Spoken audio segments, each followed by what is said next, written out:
안녕하세요. 저는 인생의 온갖 우여곡절을 겪고 희망으로 삶을 살아가고 있는 70대 여자입니다.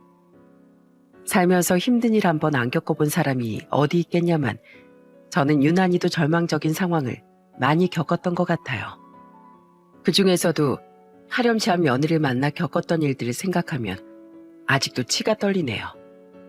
그래서 전 제 인생에 대한 이야기와 며느리가 그동안 벌였던 짓들에 대해 한번 얘기해 보려고 해요. 끝까지 잘 들어주셨으면 좋겠습니다. 저는 20대 때 착실한 남편과 결혼해 아들 하나를 낳았습니다. 남편은 공장에서 일을 하고 있었는데 참 자상하고 성실한 사람이었어요. 가족들을 먹여 살리겠다고 잔업도 마다하지 않고 몸이 부서져라 일했죠. 저와 아들을 위해서라면 뭐든지 해줄 수 있다고 늘 얘기하는 사람이었어요. 저는 그런 남편과의 결혼 생활이 정말 행복했답니다. 남편은 저희 부모님한테도 엄청 잘했어요. 바쁜 와중에도 시간이 날 때마다 저희 부모님을 모시고 맛있는 걸 먹으러 가고 직접 생선을 손질해 요리를 해주기도 했죠. 그래서 저희 부모님도 남편을 정말 좋아하셨답니다. 하루는 저희 친정엄마 생신이었어요. 남편은 그날도 공장에 급한 일이 있다고 해서 저랑 아들만 친정에 가기로 했죠. 그런데 출근하던 남편이 장모님께 드리라며 저에게 봉투 하나를 건네주더군요. 나중에 친정에 가서 엄마와 함께 그 봉투를 열어보니 용돈과 편지가 한 장 들어있더라고요. 남편이 연필로 또박또박 눌러 쓴 편지엔 이런 내용이 써있더군요. 장모님, 생신 축하드려요. 사위가 돼서 일 때문에 찾아뵙지도 못하고 정말 죄송해요. 제가 가장으로서 가족을 위해 할 수 있는 일은 열심히 일하는 것뿐이라 어쩔 수 없네요. 아들처럼 효도하겠다고 말씀드렸는데 벌써부터 못 지키는 것 같아 얼마나 죄스러운지 몰라요. 그래도 언젠간 돈 많이 벌어서 장모님이랑 장인어른 좋은 곳으로 여행도 보내드릴게요. 그러니까 조금만 기다려주세요. 제가 꼭 장모님 기 팍팍 살려드릴 테니까요. 저희 친정엄마는 그 편지를 보고 감동하셨는지 눈물을 보이시더군요. 저 역시도 남편의 따뜻한 마음이 느껴져 눈시울을 붉히고 말았답니다. 이런 사람과 함께라면 평생 어떤 역경과 고난이 있어도 다 헤쳐나갈 수 있을 것만 같았어요. 그런데 하늘은 왜 이렇게 야속한지 그 착하고 성실한 남편을 예고도 없이 데려가고 말더군요. 저와 아들이 친정엄마 생일 때문에 친정에 와 있던 동안 일 끝나고 집에서 쉬던 남편이 연탄가스 중독으로 사망하고 만 것입니다. 저는 믿을 수 없는 소식에 그만 주저앉고 말았어요. 여보, 제발 눈 좀 떠봐. 우리 지석이 아직 2살밖에 안 됐잖아. 이렇게 갑자기 가버리는 게 어딨어. 효도 같은 거 안 해도 돼. 우리 가족을 위해서 헌신할 필요도 없어. 그러니까 제발 일어나서 뭐라고 말이라도 좀 해주라. 하지만 아무리 남편을 불러봐도 돌아오는 대답은 아무것도 없었죠. 남편하고 아이를 키우며 평생 행복하게 지낼 생각만 하고 있었는데 이렇게 젊은 나이에 제 곁을 떠나게 되다니. 저는 마치 세상이 다 끝난 것만 같았어요. 하지만 남편을 떠나보낸 슬픔도 잠시 겨우 2살밖에 안 된 제 아들이 눈에 들어오더라고요. 아빠도 일찍 여의었는데 엄마까지 무너질 수는 없잖아요. 저는 그래서 저희 아들을 위해서 이악 물고 힘내보기로 했습니다. 그 이후론 혼자서 아들을 키우기 위해 최선을 다했어요. 아들을 등에 업고 파출부 일을 다니면서 돈을 벌었죠. 남편이 너무 보고 싶어서 이불 속에서 몰래 울었던 적도 많았답니다. 여보, 우리 지석이 이제 말도 꽤 잘한다? 당신이 봤으면 정말 좋아했을 텐데 우리 지석이가 커가는 모습을 당신이랑 같이 바라볼 수 없어서 너무 슬퍼. 여보, 그곳에선 잘 지내고 있는 거지? 나 당신한테 부끄럽지 않게 우리 지석이 꼭 잘 키울 거야. 그러니까 하늘에서 잘 지켜봐줘. 파출부 일을 하면서 힘든 일도 많았어요. 저를 한여 부리듯이 하면서 막말을 하는 사람도 많았고 등에 업힌 아들이 조금이라도 울면 시끄럽다고 핀잔을 주는 사람도 있었죠. 또 하루는 이런 적도 있었어요. 일하던 집에서 사모님 지갑에 돈이 없어졌나 봐요. 그런데 사모님이 다짜고짜 저를 범인으로 지목하시더군요. 아줌마, 설마 내 지갑에 손댔어요? 아무리 없이 살아도 그렇지 남의 돈을 탐내긴 왜 탐내? 아줌마, 주머니에 있는 거 다 꺼내봐요. 설마 속옷 안에 숨긴 건 아니죠? 내가 그 옷을 홀라당 벗겨버리기 전에 당장 내놔요. 사모님, 저 진짜 아니에요. 제가 사모님 돈을 왜 가져가겠어요? 제발 저 좀 믿어주세요. 이것 보세요. 제 주머니에 아무것도 없다고요. 하지만 사모님은 끝까지 제 말을 믿어주지 않더군요. 기어코 저는 범인으로 몰린 채 그 집에서 쫓겨날 수밖에 없었습니다. 나중에서야 소파 밑에서 지폐가 발견됐다며 연락이 오긴 했지만 돌아오는 건 사과가 아니라 더 이상 나올 필요 없다는 통보뿐이었어요. 결국 전 파출부 일자리를 다시 구해야 했죠. 제가 잘못한 것도 아닌데 어찌나 억울하던지 역시 돈이 없으면 서럽게 사는 세상인 것 같더라고요. 그래도 제가 힘을 내서 일을 할 수 있었던 건 저희 아들 덕분이었어요. 저희 아들은 커갈수록 남편의 그 착한 심성을 똑 닮아가더군요. 또래 애들보다 철이 빨리 들어서 제가 고생할까봐 저를 많이 도와줬어요. 일 끝나고 집에 들어가면 제가 아무것도 안 하고 쉴 수 있게 집안일도 싹 다 해놓고 밤엔 혹시라도 제가 잠에서 깨 피곤해할까봐 엄청 조심하더라고요. 하루는 자다가 잠깐 깼던 적이 있는데 아들이 까치발을 들고 조심조심 걸어다니는 걸 보고 얼마나 감동받았는지 몰라요. 그런 아들이 어느덧 커서 학교도 졸업하고 어엿한 성인이 되었답니다. 아들은 버스 운전기사 일을 했는데 보험 설계사로 일하는 며느리를 만나 결혼을 하게 되었어요. 며느리는 참 싹싹하고 저와 아들에게도 무척 잘했어요. 결혼한 지 얼마 안 돼서 며느리가 딸을 낳았는데 둘 다 일을 하다 보니 손녀딸을 봐줄 사람이 없어서 제가 아들 집으로 들어가 손녀딸을 봐주게 되었답니다. 며느리는 저를 조금이라도 덜 힘들게 하려고 최대한 일찍 퇴근해 저에게 이렇게 말하곤 했어요. 어머님, 서영인 저한테 주시고 얼른 쉬세요. 제 애는 제가 키워야 하는데 괜히 일하느라 어머니만 고생시키는 것 같아서 너무 죄송해요. 며느리 워낙 부지런한 성격이라 일을 하면서도 어떻게든 집안일을 도우려고 했어요. 주말엔 제일 먼저 일어나서 집안에 광이 나도록 청소를 하기도 했죠. 그러다 보니 제가 아들 내외를 어떻게 안 예뻐할 수 있겠어요. 저 역시도 아침마다 아들 내외에게 과일도 갈아주고 하나라도 더 잘해주려고 노력했죠. 서로 잘해주다 보니 집안이 너무 화목했습니다. 저는 이대로 영원히 행복했으면 좋겠다는 생각도 했답니다. 그런데 손녀딸이 초등학교에 들어갈 때부터 며느리가 점점 이상해지기 시작했어요. 갑자기 무슨 모임이 있다면서 집에 늦게 들어오는 날도 많아지고 주말에도 자꾸 어딜 나가더라고요. 제가 아들에게 며느리가 왜 저러냐고 묻자 아들은 이렇게 대답하더군요. 서영 엄마가 요새 교회를 다니나 봐요. 저번에 학교 선배 따라서 몇 번 갔다 오더니 재밀 붙였는지 자꾸 나가더라고요. 저는 그 말에 별로 대수롭지 않게 넘겼습니다. 저는 무교였지만 종교 자체에 대해서 나쁘게 생각하는 건 아니었거든요. 그런데 며느리 행동이 점점 심해지더군요. 하루는 손녀딸 생일이라 다 같이 외식을 하기로 했는데 퇴근하고 온다던 며느리가 식당에 오질 않는 거예요. 전화라도 안 받길래 결국 며느리 빼고 우리끼리만 외식을 하고 집에 돌아왔어요. 그런데 며느리는 밤 늦은 시간이 돼서야 현관문을 열고 들어오더군요. 예, 넌 도대체 전화도 안 받고 어딜 갔다 오는 거야? 오늘 서영이 생일이라서 밖에서 외식하기로 한 거 잊었니? 저는 며느리가 바쁜 일 때문에 딸 생일이라는 걸 깜빡했겠거니 했습니다. 그런데 그게 아니더군요. 며느리는 뻔뻔한 얼굴로 저에게 이렇게 대답했어요. 어머님, 지금 서영이 생일이 중요한 게 아니에요. 1년에 한 번씩 돌아오는 생일 같은 게 뭐가 특별하다고 유난이세요? 제가 지금 공부할 게 얼마나 많은 줄 아세요? 무슨 공부? 너 또 무슨 자격증 따니?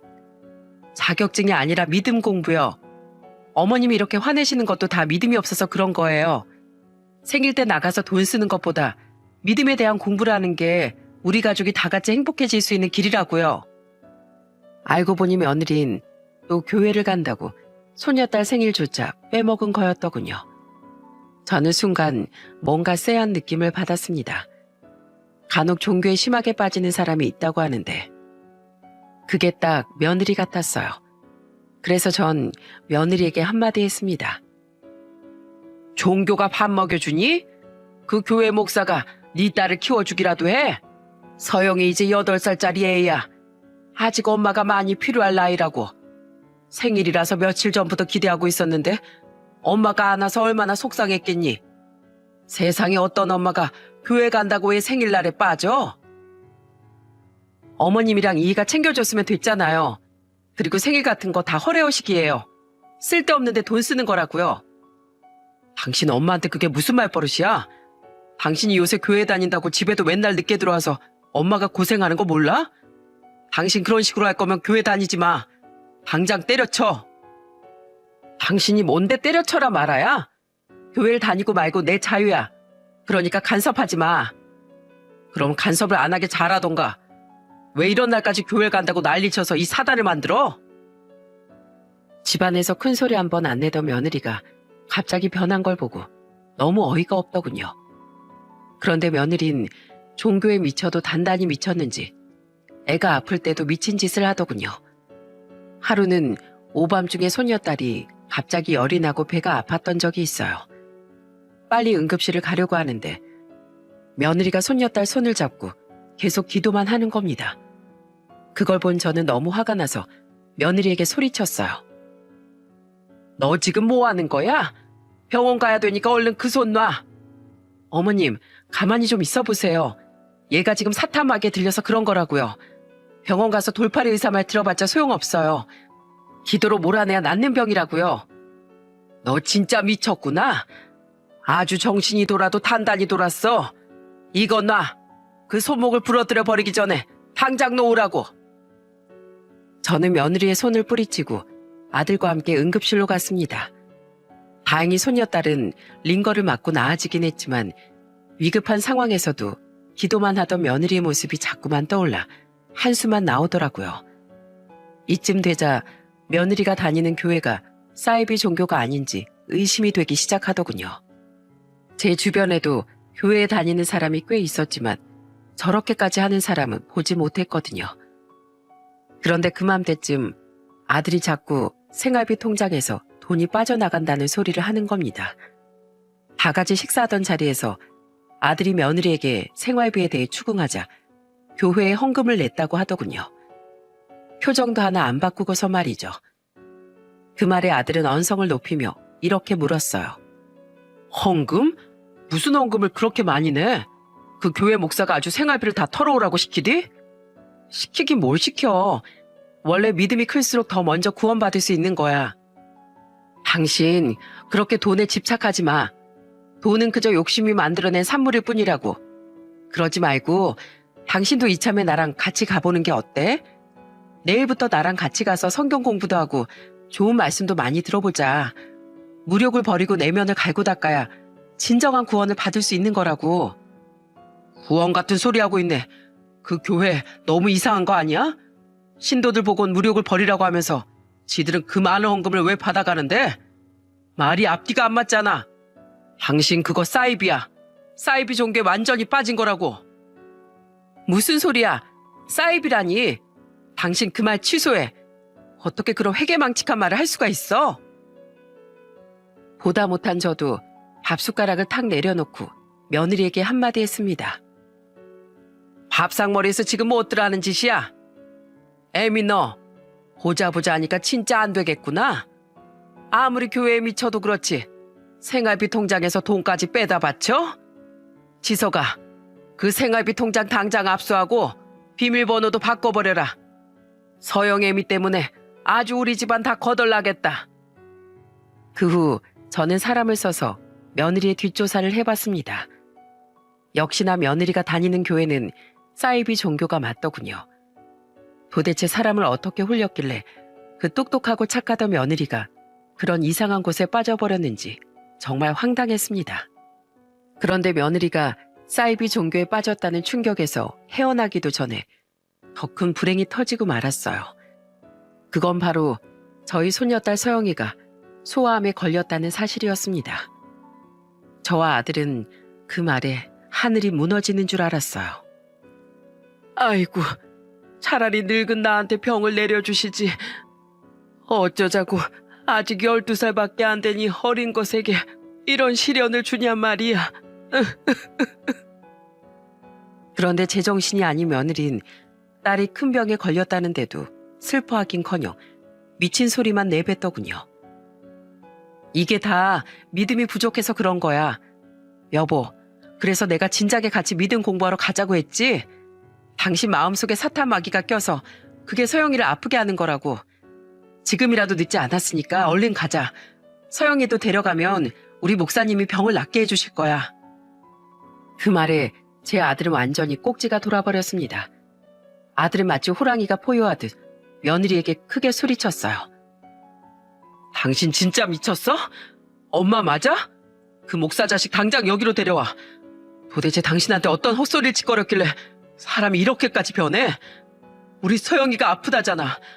당신이 말하는 그 믿음인지 뭔지가 부족해서 그런 게 아니고 의학적으로 아픈 거라고. 기도가 아니라 수술하고 치료받아야 나을 수 있는 병이야. 그러니까 제발 정신 좀 차려. 아니라니까? 당신이 몰라서 그래. 나랑 같이 가서 공부해보면 내 말이 무슨 말인지 이해하게 될 거야. 그럼 서영이도 나을 수 있고 우리 가족도 행복해질 수 있어. 이렇게 싸울 필요도 없다고. 나 당신이랑 이렇게 언성 높이는 거 지긋지긋해. 그냥 내 말 좀 들어주면 안 돼? 나야말로 지긋지긋해. 당신 같은 미친 여자랑 더 이상은 못 살아. 지금 당장 짐 싸서 우리 집에서 나가. 나가서 다시 정신 차릴 때까지 절대 들어올 생각하지 마.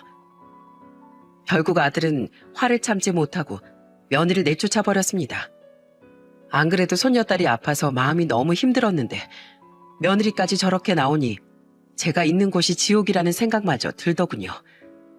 그래도 전 사랑하는 손녀딸을 위해서 한 번 더 힘을 내보기로 했습니다. 이후 아들은 손녀딸의 치료비를 벌기 위해서 버스기사 일을 하면서 남는 시간에 대리운전까지 뛰었어요. 저 또한 하루에 몇 시간씩만이라도 파출부 일을 하면서 생활비를 보탰죠. 남은 시간엔 손녀딸 옆에 꼭 붙어 앉아 간호를 했습니다. 이 어린 게 집에서 혼자 있을 생각을 하니 너무 마음이 아팠거든요. 가끔씩은 내 인생에 왜 이렇게 우여곡절이 많을까 억울한 마음에 눈물을 흘릴 때도 있었어요. 그런데 그럴 때마다 손녀딸이 제 손을 꼭 잡고 이렇게 말해주더군요. 할머니, 울지 마세요. 저 이 병 꼭 이겨내서 건강해질 거예요. 할머니가 옆에서 이렇게 지켜주는데 당연히 그래야죠. 우리 아빠도 저 때문에 더 힘들게 일하시고 할머니까지 고생하시는 거 보니까 제가 너무 나쁜 애 같아요. 우리 엄마가 할머니랑 아빠를 못 살게 굴어서 제가 대신 벌 받은 걸까요? 서영아, 그게 무슨 소리야? 넌 나쁜 애도 아니고 벌 받은 것도 아니야. 너처럼 착하고 예쁜 애가 어디 있다고.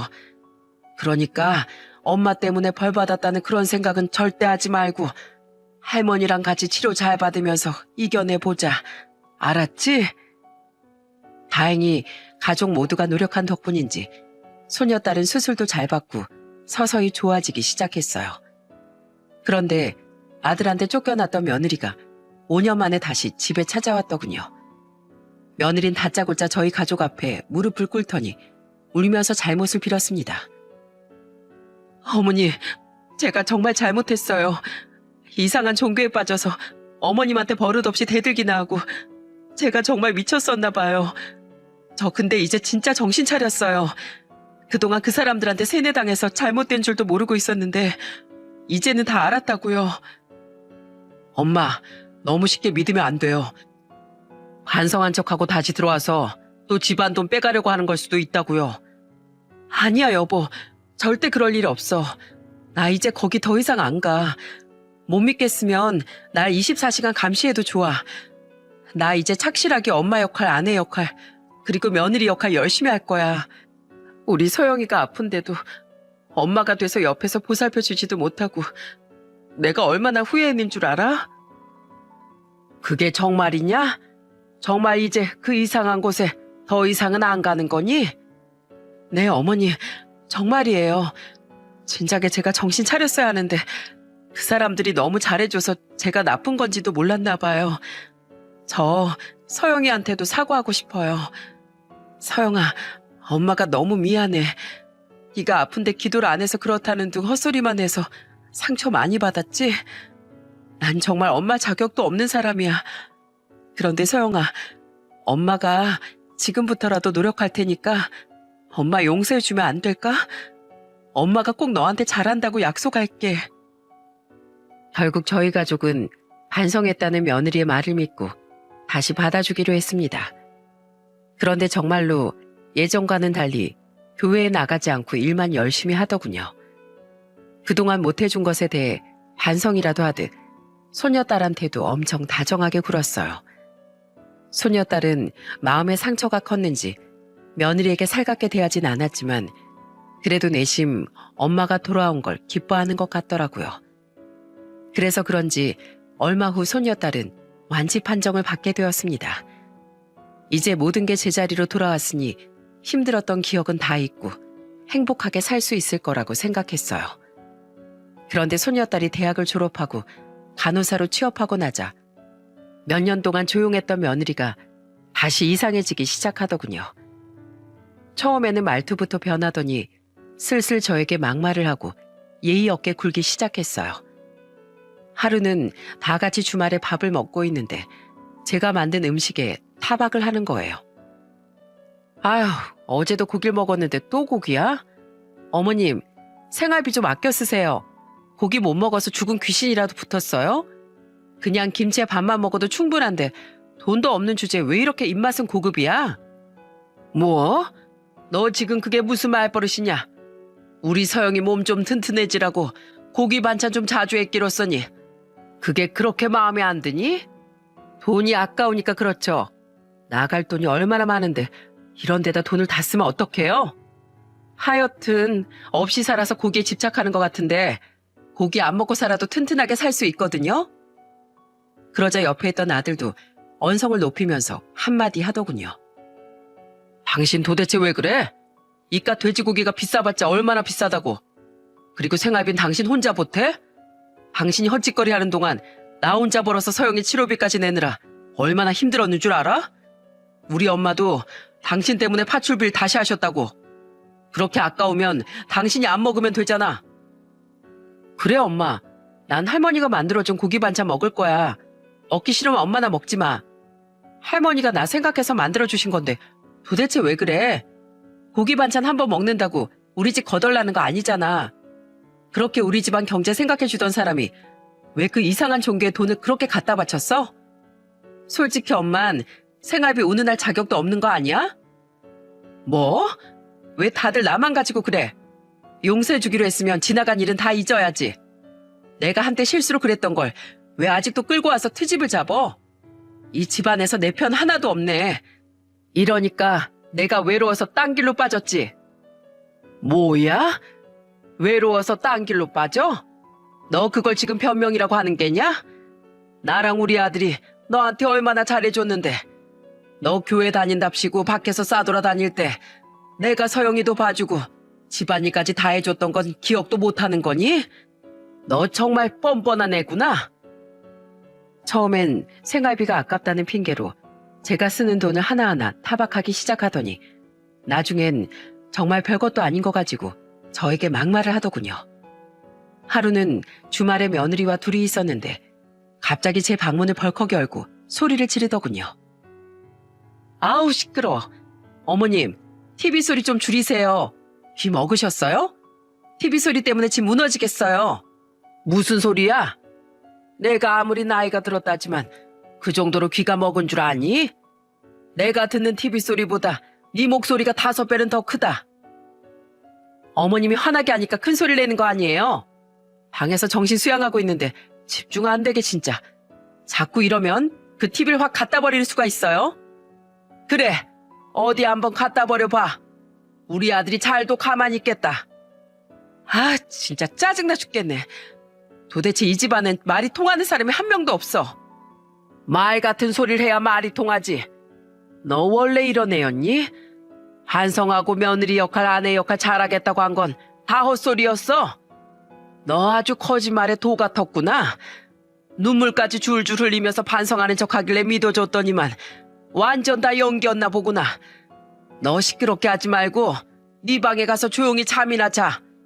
왜 가만히 쉬고 있는 사람한테 와서 시비야? 며느리는 분을 이기지 못하고 쿵쿵거리며 방으로 돌아가더군요. 저는 스트레스로 머리가 지끈지끈거렸습니다. 그런데 연이은 마음고생에 며느리까지 저러니 제 몸에도 슬슬 이상이 오기 시작했어요. 어느 날부터 자꾸 속이 안 좋고 배에 가스가 차더라고요.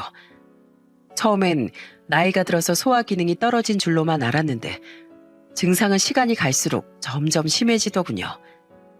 결국 병원에 가서 정밀 검사를 받은 전 복막암 2기라는 충격적인 소식을 듣고 말았습니다. 제가 가족들에게 이 사실을 알리자 아들과 손녀딸은 눈물까지 흘리며 마음 아파했어요. 엄마, 복막암 2기라뇨. 한평생 고생만 하면서 사셨는데 하필이면 왜 그런 병이... 엄마, 이럴 때일수록 마음 굳게 먹고 이겨내야 돼요. 수술도 하고 치료도 잘 받아서 꼭 이겨내야 된다고요. 엄마 누구보다도 강한 사람이잖아요. 그래요, 할머니. 할머니는 할 수 있어요.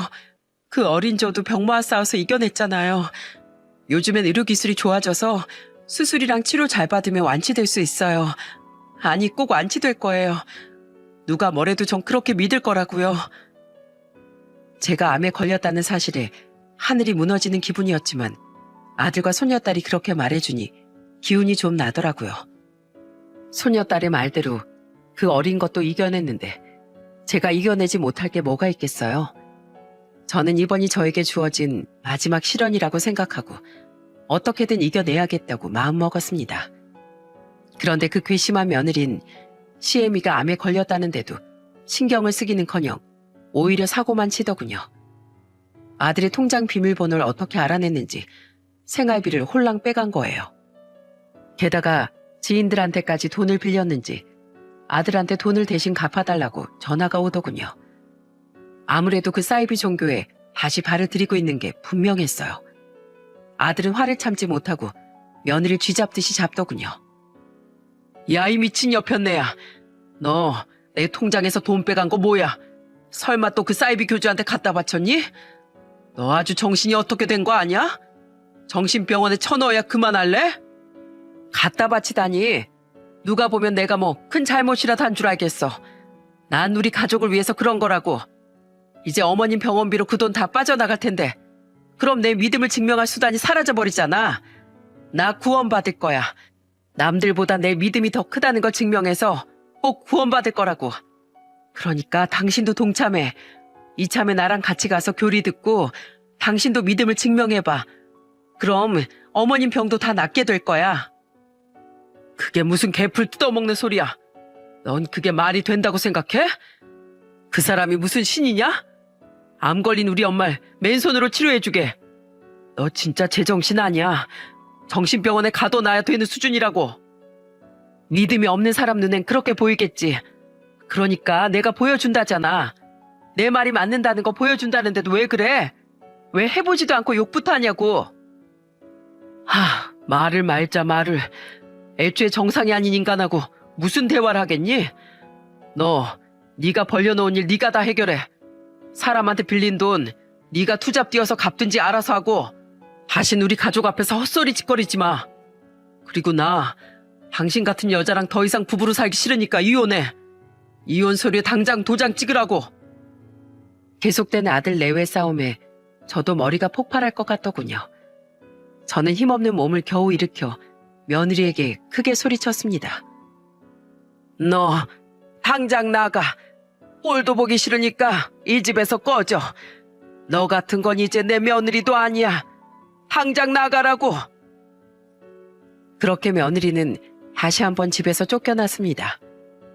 지난번엔 반성할 수 있는 시간을 줬지만 이번엔 아들이 무조건 이혼하겠다고 하더군요. 그런데 며느리가 절대 이혼할 수 없다고 우기는 바람에 결국 이혼 소송을 진행하게 되었습니다. 그런데 며느리가 말도 안 되는 짓을 하도 벌여서 그런 걸까요? 아들의 안색이 점점 안 좋아지기 시작했습니다. 스트레스를 많이 받아서 그런지 혹삭 늙어 보이더군요. 저는 아들의 걱정을 하나라도 덜어주기 위해 아파도 아픈 내색을 하지 않았습니다.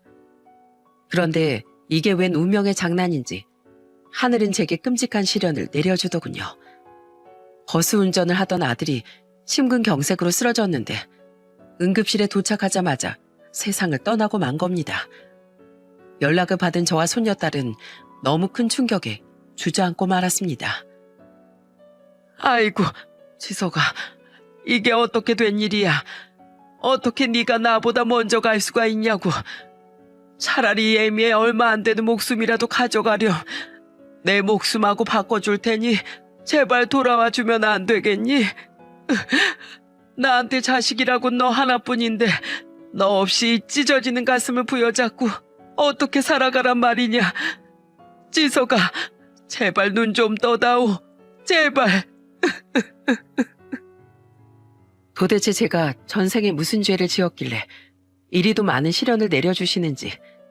아들이 2살 때 그 착한 남편을 데려간 걸로도 모자라 화출부 일을 하며 힘들게 키운 아들까지 데려가 버리니 하늘이 원망스럽더군요. 할 수만 있다면 제 2 손으로 하늘을 찢어 밝히고 싶었어요. 평생 남한테 민폐 안 끼치고 착하게 살아왔다고 자부했는데 어떻게 이럴 수가 있나요? 제 병만 나으면 더 이상 고통스러울 일은 없을 거라고 생각했는데 어떻게 이런 끔찍한 형벌이 내려질 수가 있냐고요. 그런데 더 황당한 건 또 있었습니다. 아들이 장례식을 치르는 동안 며느리가 코빼기도 안 비추는 거예요. 아무리 이혼 소송 중이라지만 여태 20년 넘게 부부로 살았는데 이럴 수가 있나요? 제 아들이 그동안 본인이 저지른 짓거리들 때문에 얼마나 고생했는지 뻔히 알면서 이렇게 제 아들의 마지막 떠나는 길조차 배웅해주지 않을 수 있냐고요. 그런 파렴치한 인간 때문에 제 아들이 고생만 하다가 겨우 52살의 나이에 세상을 떠났다고 생각하니까 분노가 치밀어 오르더군요. 며느리는 저희 집안의 불행만 가져다주는 악마나 마찬가지였어요. 그렇게 며느리 없이 장례식을 치른 후 저는 집으로 돌아갔습니다. 집안에 덩그러니 남겨져 있을 아들의 물건들을 정리할 생각을 하니 눈물이 하염없이 흐르더군요. 그런데 현관문을 열고 집 안에 들어선 순간 너무 황당한 광경에 제 눈물은 쏙 들어가고 말았습니다. 장례식에 코빼기도 안 비추던 며느리가 거실 소파에 떡하니 앉아있는 거예요. 그것도 제 물건을 전부 다 현관문 쪽에 빼놓은 채로요. 저는 너무 황당해서 며느리에게 물었습니다. 너 지금 이게 뭐 하는 짓이냐? 네가 뭔데 감히 여길 들어와? 내 물건은 왜 빼놓은 거냐? 왜겠어요? 이제 그이도 죽었는데 제가 어머님이랑 같이 살 필요 없잖아요. 우리 원래 남남 아닌가요? 뭐야? 지 남편 장례식장에 오지도 않은 것이 이제는 내 아들 집에서 날 내쫓겠다 그 말이냐? 그래요. 한 번은 잘 알아들으셨네요. 짐 거기다 빼놨으니까 얼른 나가세요. 넌 정말 끝까지 반성하는 기미가 없구나. 네가 무슨 권리로 이 집을 탐내? 네가 이 가정을 제대로 챙기기라도 한 적 있었니? 툭하면 교회 간다고 집 나가서 들어오지도 않고 사이비 종교에 미쳐가지고 내 아들이 번 돈을 그 목사인지 뭔지 아는 놈한테 다 갖다 바쳤잖아. 너 엄마 역할 아내 역할 잘하겠다며 네가 네 입으로 했던 그 약속은 지키지도 않았으면서 뻔뻔하게 이게 무슨 짓거리야? 네가 그러고도 사람이야? 어쩌라고요? 한 번뿐인 내 인생 내가 하고 싶은 대로 살겠다는데 왜 참견이에요? 이 집안 전체가 사단막에 씌어가지고 절 탄압하니까 그런 벌을 받은 거라고요. 그놈의 사단마귀 소리. 사단에 씌인 건 착한 우리 가족이 아니라 바로 너야. 너라고. 사이비 교주가 헛소리 올려서 아픈 딸도 나 몰라라고. 네 남편까지 그 지경을 만든 네가 바로 악마고 사단이야. 그래, 내가 더러워서라도 이 집에서 나가주마. 넌 아주 조만간 천벌받을 거야. 어디 한번 잘 먹고 잘 살아보라고. 저는 너무 화가 나서 현관문을 쾅 닫고 밖으로 나와버렸습니다. 안 그래도 아들의 죽음 때문에 마음이 갈기갈기 찢어진 상태라 며느리와 더 이상 말싸움을 하고 싶지도 않았거든요. 그런데 그렇게 빈손으로 집을 박차고 나오자 갑자기 서러운 눈물이 쏟아지더군요. 저는 아들이 너무 보고 싶어서 그 길로 다시 아들이 잠들어 있는 납골당으로 향했어요. 잠시 후 도착한 납골당에서 저는 주저앉아 오열을 했답니다. 지서가, 나도 그냥 널 따라서 하늘나라로 가버리고 싶구나. 내가 도대체 무슨 잘못을 했길래 그런 천벌받을 기집한테 이런 수모를 당해야 하는지 모르겠다. 지서가, 외롭게 혼자 가지 말고 이 애미 손도 잡고 같이 가주려무나. 지금이라도 늦지 않았으니 날 데려가 달란 말이다. 그런데 그때 갑자기 손녀딸한테서 전화가 왔습니다. 저는 손등으로 대충 눈물을 닦고 전화를 받았죠. 할머니, 지금 어디 계세요? 혹시 아빠 납골당에 가셨어요? 응, 네가 그걸 어떻게 알았니? 그럼 그렇지. 집에 갔는데 엄마가 할머니 짐을 다 밖으로 빼놓고 있더라고요. 엄마한테 물어보니까 할머니를 쫓아냈다고 하던데 할머니가 갈 데가 거기 말고 어디 있겠어요. 할머니, 저 거의 다 왔으니까 잠시만 기다려주세요. 아무것도 하지 말고 거기 가만히 계시라고요. 잠시 후 소녀딸은 납골당에 들어와 저를 와락 껴안더군요. 그리고 엉엉 울며 제게 말했습니다. 할머니, 왜 그 집에서 그냥 나오셨어요? 저 두고 아무도 모르는 곳으로 떠나려고 하신 거예요? 할머니, 저한테 할머니밖에 없단 말이에요. 이제 아빠도 없는데 할머니까지 제 곁을 떠나시면 어떡해요. 전 할머니 없으면 못 산단 말이에요. 아이고, 이 불쌍한 거. 아무래도 이 헬미가 전생에 지은 죄가 많아 널 이렇게 힘들게 하나 보구나. 할머니, 그런 말씀 마세요. 할머니한테는 아무 잘못도 없어요. 이건 다 엄마가 그 미친 사이비 종교에 빠져가지고 이렇게 된 거예요. 엄마가 아니었으면 아빠가 스트레스랑 과로로 그렇게 될 일도 없었고 할머니가 집에서 쫓겨날 일도 없었다고요. 할머니 울지 마요. 할머니는 제가 꼭 모실 거예요. 엄마랑 연을 끊는 한이 있어도 할머니는 제가 지킬 거라고요. 소녀딸은 주먹을 부르르 떨더니 저를 이끌고 다시 집으로 돌아가더군요. 그리고 현관문을 벌컥 열며 며느리에게 소리쳤습니다. 당신, 당장 나가. 당신이 뭔데 내 할머니를 내쫓아? 이 집에서 쫓겨나야 할 건 우리 할머니가 아니라 바로 당신이야. 뭐? 당신? 너 지금 그게 엄마한테 무슨 말버릇이야? 엄마? 누가 엄마인데? 낳아주기만 하면 엄만 줄 알아? 난 할머니 손에 자란 기억은 있어도 당신 손에 자란 기억은 없어. 내 생일도 하나 기억 못하는 주제에 무슨 엄마야? 내가 그 큰 병에 걸려서 수술받고 치료하는 동안 뭐 했어? 그 이상한 종교에 빠져가지고 돈만 갖다 바쳤잖아. 당신 때문에 우리 아빠랑 할머니가 내 치료비 버느라 얼마나 고생했는 줄 알아? 당신은 엄마 자격도 없는 사람이야. 그러니까 당장 꺼져. 이 집에서 꺼지라고. 소녀딸은 며느리를 억지로 집 밖으로 쫓아냈습니다. 그리고 다시는 들어올 수 없도록 집 비밀번호까지 바꿔버리더군요. 저는 그 이후 몇 날 며칠 알아누웠습니다.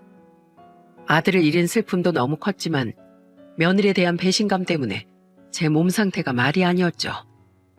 소녀딸이 직접 죽도 끓여다 주고 옆에서 계속 간호를 해줘서 그나마 기운을 차릴 수 있었어요. 며칠 후 소녀딸은 저와 둘이 살려면 돈이 필요하다며 아빠의 사망보험금을 청구하겠다고 하더군요.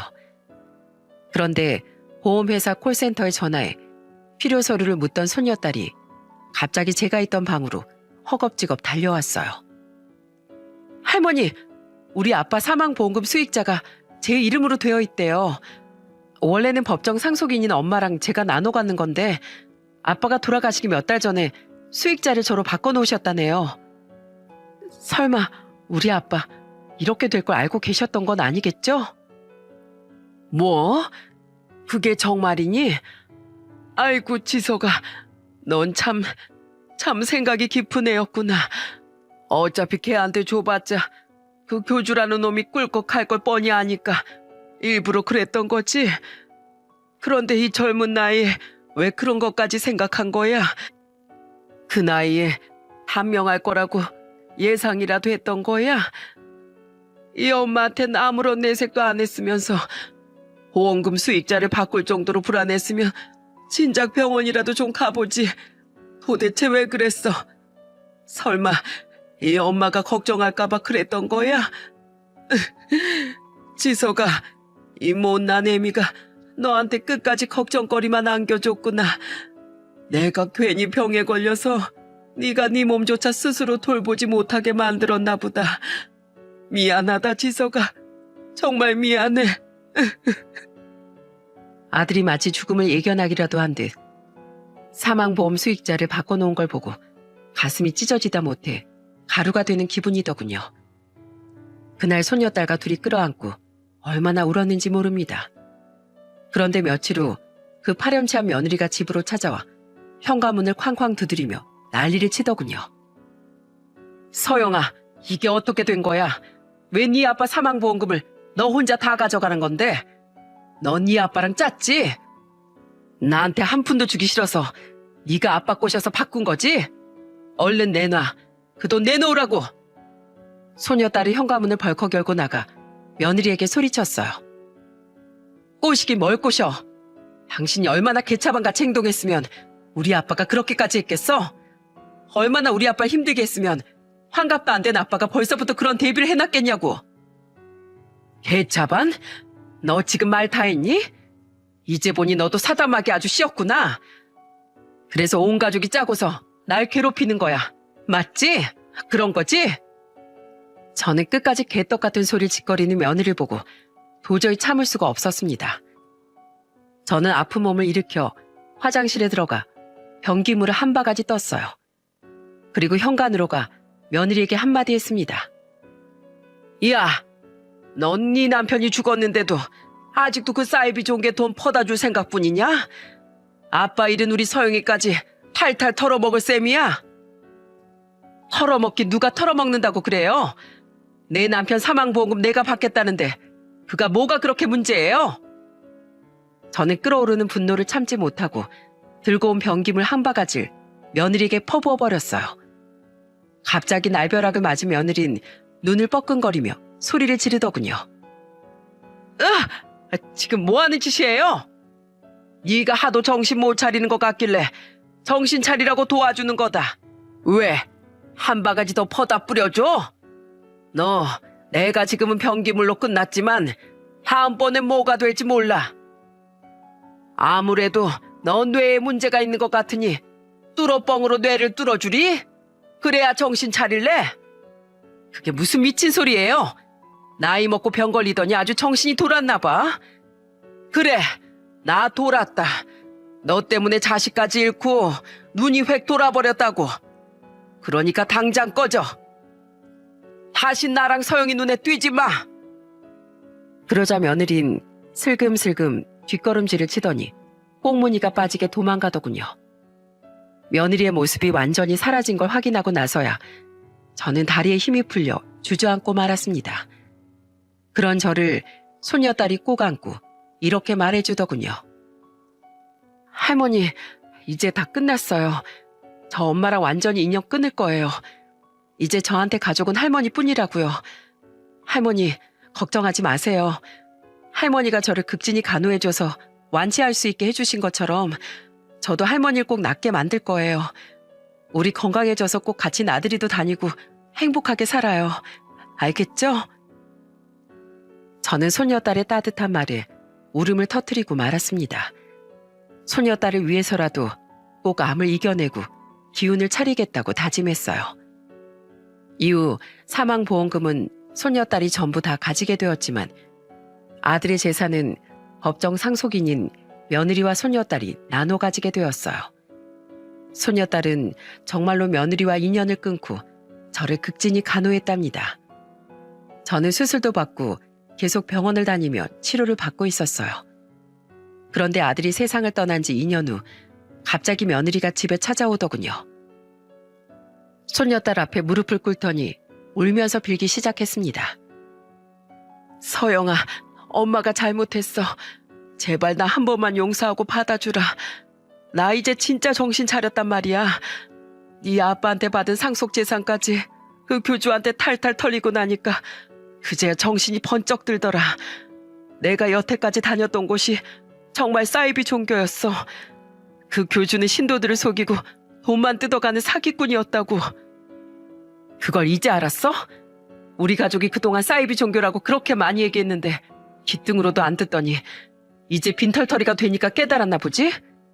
그런데 이미 늦었어. 아빠가 한번 반성할 기회를 줬는데도 정신 못 차리고 그곳에 다시 기어들어간 건 당신이잖아. 미안해. 근데 이번엔 진짜야. 나 진짜로 정신 차렸다고. 여태까지 너한테 못해준 거 앞으로 몇 배로 갚겠다고 약속할게. 그러니까 엄마 제발 한 번만 받아주라. 어? 됐어. 난 내 인생에 당신의 존재는 아예 지워버릴 거야. 다신 내 눈앞에 뛰지 마. 여기 찾아오지도 말고 나한테 연락하지도 말라고. 결국 며느린 또다시 쫓겨나고 말았습니다. 이후 며느리가 종종 손녀딸이 일하는 병원에 찾아오는 바람에 손녀딸은 아예 다른 병원으로 이직까지 하게 되었어요. 그리고 저도 손녀딸과 함께 며느리가 찾을 수 없는 곳으로 이사를 갔죠. 그렇게 시간이 흘러 아들이 세상을 떠난 지도 벌써 4년이 지났네요. 저는 손녀딸의 극진한 간호 덕분에 상태가 많이 좋아졌습니다. 손녀딸을 위해서라도 오래 살 거라고 늘 다짐하며 힘내고 있답니다. 그리고 얼마 전 좋은 소식이 있었어요. 바로 손녀딸이 결혼할 남자를 데려왔거든요. 그 어린 게 언제 이렇게 커서 결혼까지 한다고 하다니 너무 감동스러워서 울컥 눈물이 나왔답니다. 손녀딸은 며느리한테 결혼 사실을 알리지 않을 거라고 하네요. 대신 혼주석에는 저보고 앉아달라고 하더라고요. 자기한텐 제가 엄마나 마찬가지라면서요. 저는 남편도 잃고 아들도 잃었지만 소중한 손녀딸이 있어서 얼마나 행복한지 몰라요. 죽을 때까지 행복을 지키기 위해서 노력하려고요. 아참, 그 며느리가 다니던 사이비 종교의 교주는 얼마 전 구속됐다고 하더군요. 신도들한테 하도 사기를 많이 치고 다녀서 그 피해 금액이 어마어마한가 봐요. 아마 그 신도들의 가족들도 저희처럼 마음고생을 꽤나 많이 했겠죠. 가머니설로 사람들을 속여 금품을 갈취하는 그런 인간들은 이 세상에서 싹 박멸되었으면 좋겠어요. 행복하던 가정을 깨지게 만들고 착한 사람들에게 피눈물을 흘리게 하는 못된 놈들이니까요. 혹시 여러분의 가족 중에서도 저희 며느리 같은 사람이 있다면 매정하게 그 연을 끊어버리시길 바랍니다. 그게 모두를 위한 길이니까요. 여러분, 밖을 다녀보니 꽃이 하나씩 피고 있네요. 이번 주말엔 꽃구경도 하면서 행복한 시간 보내셨으면 좋겠어요. 제 이야기를 들어주셔서 정말 감사합니다.